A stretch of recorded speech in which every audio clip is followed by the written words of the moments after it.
So today we'll be discussing how to take screenshots on a macOS device.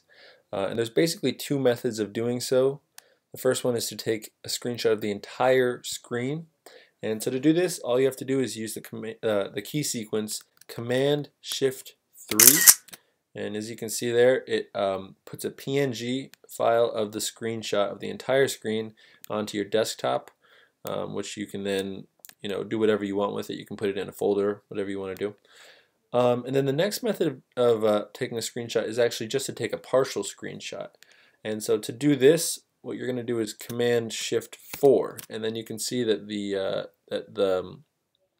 mouse actually turns into crosshairs, which you can use to select whatever you want to take a screenshot of. So if I do this right here, hold down on the key and drag it over there.